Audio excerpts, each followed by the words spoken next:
Good evening, listeners. It's me, your host, Ramblingramm. I'm here with some more stories to scare, shock, and horrify you.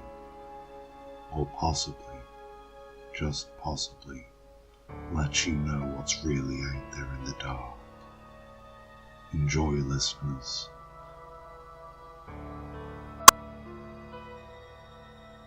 Die Violently by Elias. I was going to bed. I was tired, just like you're supposed to be. I laid down, turned the light off, and closed my eyes. And then I waited, just like I was supposed to. Falling asleep is a little like standing on the shores of a beach. The waves lapping at your feet until suddenly you're sinking beneath the wet surface. Well, I was sinking. No, I mean I was literally sinking. I didn't notice it until it was too late. I opened my eyes and felt panic. The walls of my comforter stretched high overhead. I was in a pit, a hole, an abyss made from my own bed. I tried to sit up. I couldn't. I tried to grab the walls of fabric. I couldn't. I tried to scream. That worked. After my cry slithered from my lips, I realized I was still sinking. Deeper, deeper, deeper. And I was unable to stop it or slow my descent. The cloth walls continued to elongate, and soon the circle of darkness overhead was swallowed from sight. I was far, far down. It was then that I began to feel something press against the walls of my sinking vessel. It felt like hands, groping, grabbing, reaching, poking. I battered them away, horrified and confused, another shriek finding my lips. I descended past the hands. They vanished like they had never been. I tried to roll over. I couldn't. I could only lay on my back and listen to the rustle of covers as they dipped and stretched, taking me down into whatever place this was. My heart was racing, so fast, alarmingly fast. Next came the whispers. It sounded like there were people just on the other side of the fabric. They were conversing with one another in hushed tones, like they didn't want me to hear what they were saying. I'm not 100% on this, but I could have sworn I heard one of them say my name. Then they were gone as well.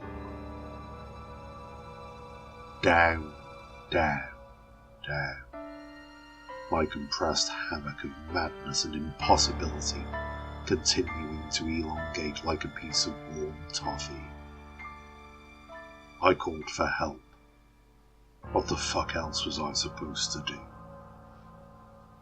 Of course, no one heard me because wherever I wasn't anywhere. I remember thinking at that exact moment that I was trapped in a nightmare. I tried to wake myself up. My arms were working, which was good. I pinched, slapped, and even punched myself. I didn't wake up because I already was. I began to feel claustrophobic. The hot cotton walls pressed in all around, and I felt myself break out in a sweat. The air was hot and heavy with darkness. I think I started to cry. That's when I heard something above me, like something was crawling down toward me. Whatever it was, it scuttled, like it had a dozen legs all moving in unison. It was getting closer. I could hear it getting closer, shoving itself down after me, for me. I could hear it breathing. The ragged breaths came just as quickly as the other sounds.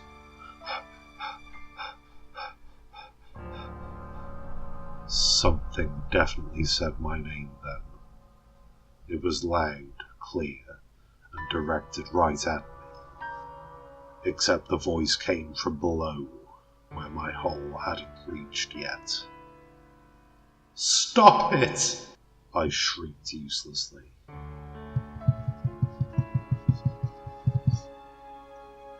The thing above me hurried faster, pressing itself through the smooth throat of fabric. I waited for the inevitable hand at my throat, or perhaps claw.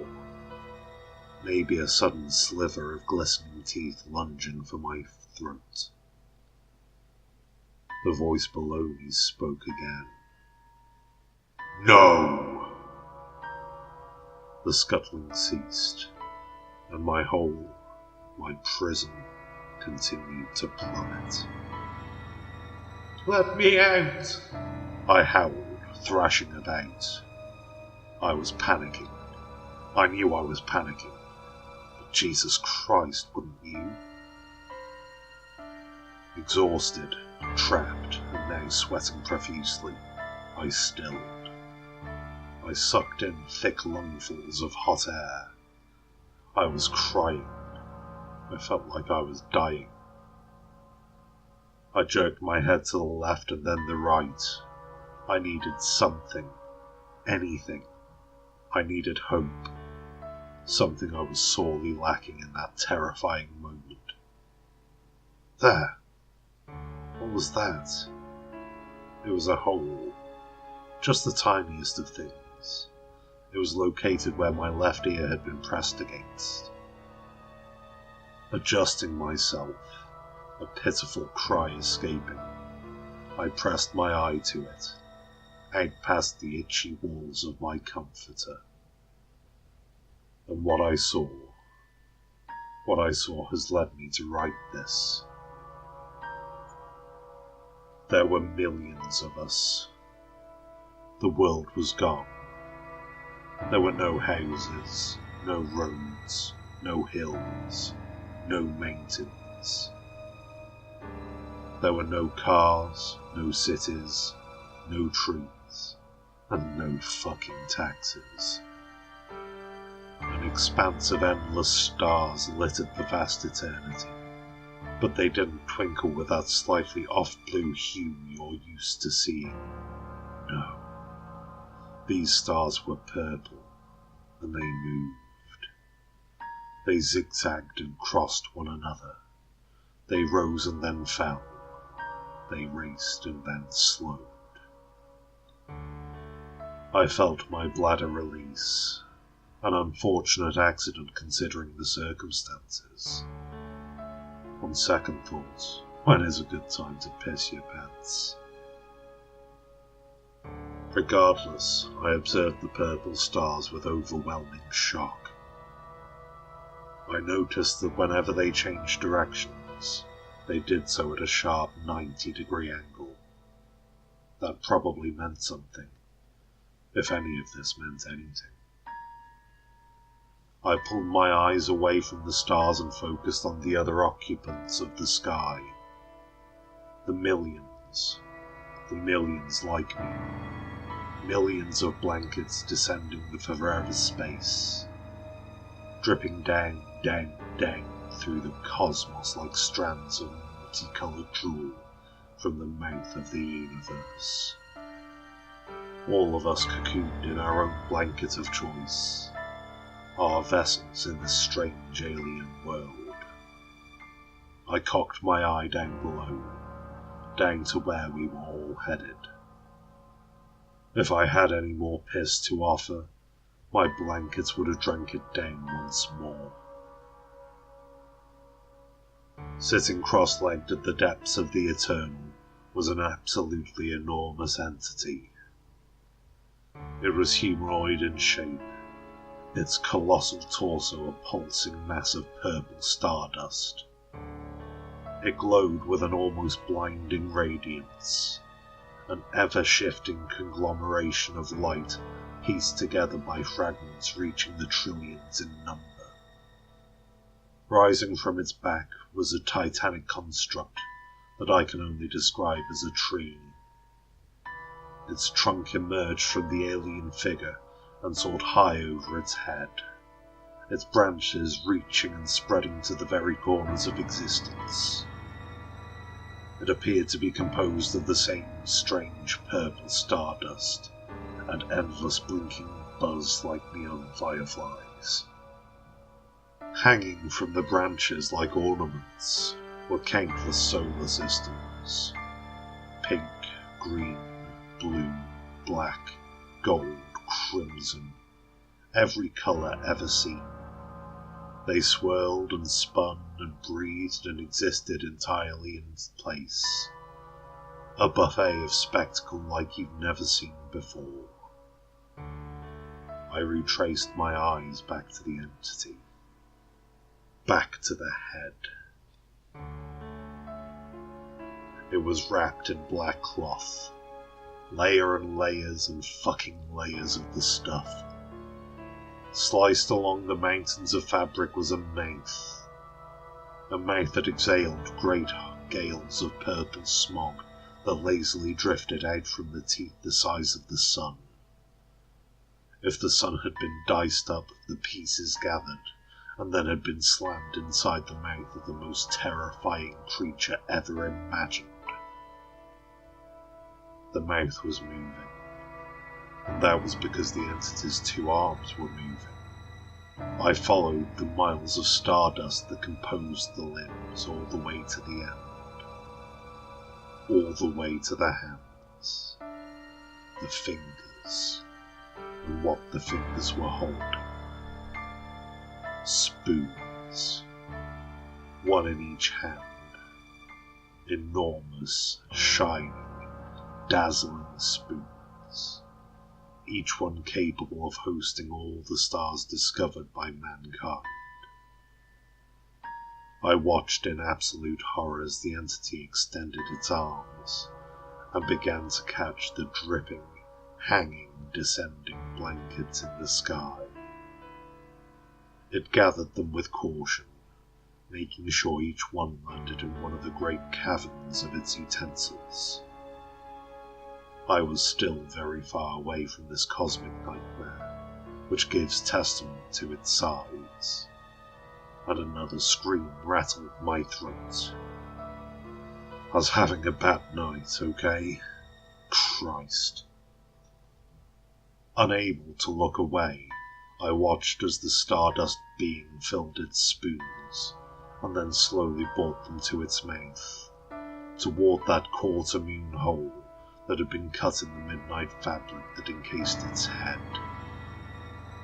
The entity emptied the spoons into its mouth, and immediately its body pulsed with staggering light. I blinked and squinted, not wanting to look away. When the creature swallowed, the stardust around its body surged and then drifted off, like it was shedding some kind of dead skin. The millions of lights that floated away hung in the air for a fraction of a second, before suddenly blinking purple once more, and then zipping off into space, jerking and moving at sharp right angles. Before I could utter some obvious statement of disbelief, shock, or confusion, I was suddenly jerked violently up. I screamed in surprise, the sudden movement interrupting my long, steady descent. I gripped the sides of my blanket and another pull gave me whiplash. Something was bringing me back up. Something was taking me out of here. I spun around and cast one look at the entity below. It was smiling at me, its sun-shard teeth like knives in the ebony emptiness beyond. When I woke up, a hot girl was making out with me, Okay, that's not entirely true. She was giving me CPR. What do you want from me? I'm a pig, okay? Fuck off. Coughing, lunging upright, I breathed for the first time in what felt like years. I blinked, wiped my eyes, and the hot girl was saying my name. I looked around. I was in my apartment. I was in bed. The lights were on.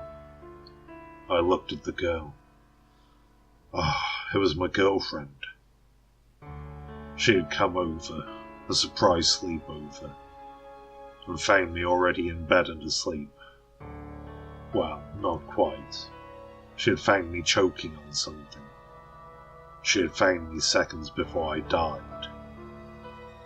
You see, as I drifted off to sleep, a massive spider had crawled up onto my bed and down my throat. My loving girlfriend, performing an act of utmost bravery, had reached down past my lips, tongue and teeth and retrieved the murderer. And then she had killed it, making her the murderer. Realizing I wasn't breathing anymore, something needed for living, my princess in shining armor had given me CPR and managed to pull me out of my slow plunge toward death. Because at the end of the day, that's what I think I saw. I think I saw millions of people dying in their sleep, from one cause or another. So, do yourself a favor. When you die, die violently.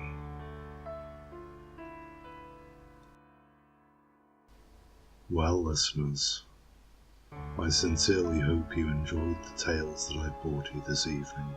It would be a great pleasure to me if you would like, comment, and subscribe, if you're not already a subscriber. And please wait for me to bring you more tales to alter your perception of how the world may really be. This is Ramblingramm, signing off. Good night, listeners, and sweet dreams.